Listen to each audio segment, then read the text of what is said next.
Hello friends, எல்லாம் நல்லா இருக்கீங்களா? இன்னைக்கு நம்ம புடலங்காய் கூட்டு எப்படி செய்யலாம்னு பார்க்கலாங்க. வடச்சட்டியில் பார்த்தீங்கன்னா எண்ணெய் காஞ்சிருச்சு. இது கூட பட்டை, சோம்பு, கிராம்பு இது மூணும் போட்டுக்கலாம்.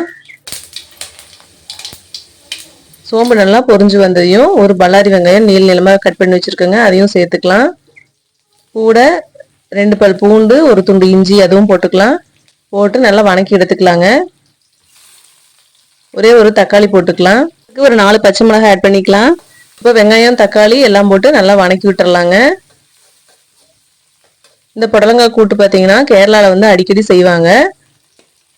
புடலங்காய் வந்து நம்ம பொரியலா செஞ்சு சாப்பிடாம இந்த மாதிரி கூட்டு மாதிரி வச்சு சாப்பிட்டோம்னா இன்னும் பருப்பு சத்தும் சேர்ந்து நமக்கு கிடைச்சிருங்க. சாப்பிடாதவங்க கூட நம்ம விரும்பி சாப்பிடுவாங்க. அதில் என்ன காய் போட்டிருக்கோம்னே தெரியாத அளவுக்கு நல்லா பருப்போட சேர்ந்து வெந்துடும். இப்போ காய் வந்து பார்த்தீங்கன்னா நல்லா தோலெல்லாம் சீவிட்டு பொடி பொடியாக அரிஞ்சு வச்சுருக்கேன். அரிஞ்சு வச்சுட்டு வெங்காயம், தக்காளி கூட போட்டு நல்லா வணக்கி எடுத்துக்கலாங்க. எண்ணெயில் சேர்ந்து ஒரு 2 நிமிஷம் நல்லா வணங்கின பிறகு நம்ம இந்த கூட்டுக்கு தேவையான உப்பு போட்டுக்கலாங்க. குழந்தைகளாம் பார்த்தீங்கன்னா புடலங்காயினாலே சாப்பிடவே மாட்டாங்க. ஆனால் இந்த மாதிரி கூட்டு மாதிரி செஞ்சு கொடுக்கும்போது அதில் எல்லா சத்தும் நமக்கு வந்து கிடைச்சிரும். இது கூட கடலைப்பருப்பு 2 ஸ்பூன், பாசிப்பருப்பு 2 ஸ்பூன், சிறுபருப்புன்னு சொல்லுவாங்க, அது நல்லா கழுவி எடுத்துட்டு தனியாக வந்து குண்டலை போட்டு நல்லா வேக வச்சுட்டேன் தண்ணி ஊற்றி. இதில் கடலைப்பருப்பு பார்த்தீங்கன்னா ஒரு 3/4 பதத்துக்கு வெந்திருக்கும். பாசிப்பருப்பு வந்து ஓரளவுக்கு கரைஞ்சி வந்திருக்கும். இப்போ இந்த காய் வந்து நல்லா எண்ணெயில் வணங்கின பிறகு நம்ம இது கூட சேர்த்துக்கலாங்க. காய் கூட சேர்ந்து நம்ம கடலைப்பருப்பு, பாசிப்பருப்புலாம் சேர்த்து போடும்போது பார்த்தீங்கன்னா மீதி இருக்கிற பருப்பும் வந்து நல்லா வெந்துருங்க.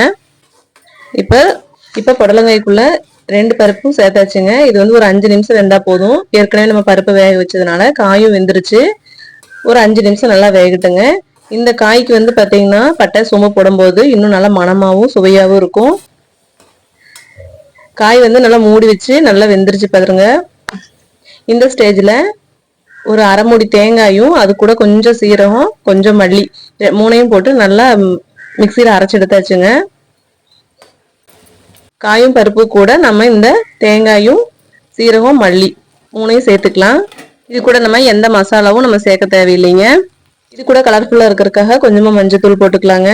இந்த பொடியும் சேர்க்காதனால நேச்சுரலான டிஷ்ஷாக இருக்கும். வெங்காயம் கூட சும்மா 1/2 ஸ்பூன் சீரகம், 1/2 ஸ்பூன் மல்லி போட்டால் போதுங்க. ரொம்ப போட்டாலும் அந்த வாசம் வந்து அதுவே வந்து அதிகமாக இருக்கிற மாதிரி இருக்கும். இப்போ கொஞ்சமாக தண்ணி ஊற்றி அதில் ஆட் பண்ணிக்கலாம்.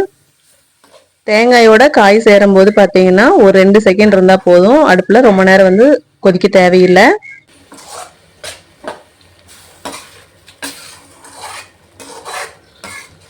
பருப்பு காய் கூட பார்த்தீங்கன்னா தேங்காயும் சேரும்போது இன்னுமே டேஸ்ட் வந்து வேற லெவலில் இருக்கும், சூப்பராக இருக்கும். நீங்களும் இதே மாதிரி ட்ரை பண்ணி பாருங்க.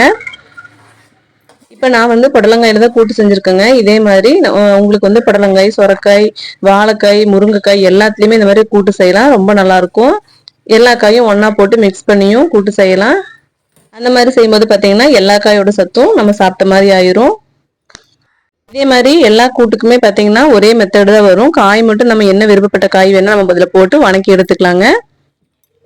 ஓகே ஃப்ரெண்ட்ஸ், இன்னைக்கு புடலங்காய் கூட்டு ரெடி ஆயிருச்சு. இது கூட டெக்கரேட்டிவ்காக நீங்கள் மல்லித்தலை தூவி மறிக்கலாம். Okay friends, Pooja style channel உங்களுக்கு பிடிச்சிருந்தா லைக் பண்ணுங்க, ஷேர் பண்ணுங்க, கமெண்ட் பண்ணுங்க. நாளைக்கு இன்னொரு வீடியோல பார்க்கலாம். பாய்.